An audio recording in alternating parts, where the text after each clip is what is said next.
Hi. One of the most beloved math works in our classroom, in any Montessori classroom, is the 100 board. It's loved by the students and it's loved by the teachers because it's really versatile and you can keep coming back to it time after time and learn something new. And you're at home right now and I couldn't send everybody home with a 100 board, so I brainstormed and I thought, what could we do? And I've got it. So, welcome to making your own 100 board with about $2 worth of materials, things that you have around the house.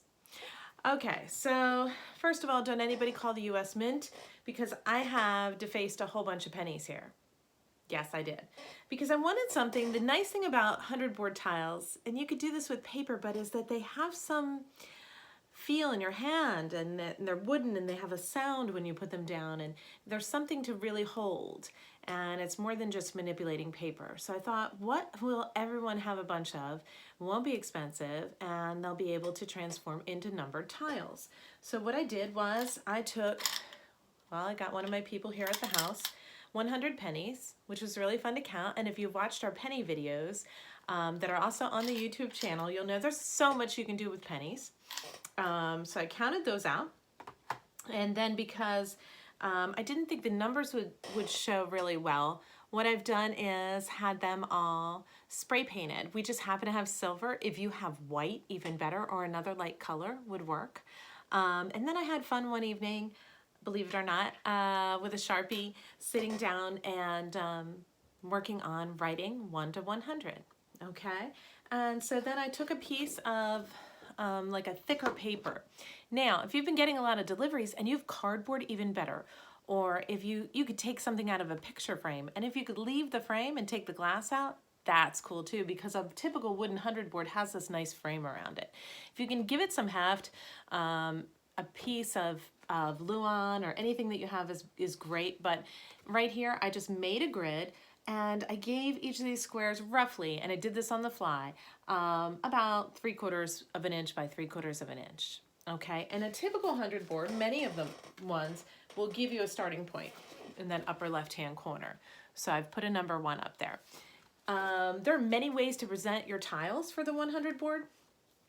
If this is somebody that was new to doing this work, or maybe their attention span because they're young, is just not going to be, they're not going to engage with it for 40 minutes. You could simply take out 1 to 20, which is what I have here. And I'm going to see if we can bring this down a little bit. There we go. So I have the numbers 1 to 20 already labeled and separated. And then in my boxes, I wish I had better boxes, and this is all I could find that were the same. I have the next 4 sets. So we have 21 to 40, and 41 to 60, and 61 to 80, and 81 to 100. And I think this is a really great way to make it manageable. So your whole table, your whole floor isn't covered in pennies. And then I'm gonna bring you closer. I'm gonna talk and hold the camera. Sorry for the transition here. And then what I would do, let me see if I can get a good angle, is I would orient them so that they're all kind of up and down the best you can. It's harder with a circle than with a square. So that when your child is looking for what they need, they can do kind of what we'll talk about in our classroom as a finger scan. So if they know they need this one, they can come over here and look. There it is. And move that 1 over. And then they can come back and look for 2. And if they only did 1 to 10 or 1 to 20 the first time, great. There's 2. You can see this is the first time I've tried it because I'm making this on the fly, that 3/4 of an inch is a little tight. If you wanted to give yourself some room, you could go a little bigger. 3. There's 4. Let's talk about a control chart for a second. I'm going to just back this up. Okay, let me put you back in the tripod. Sorry for the switcheroni. There we go.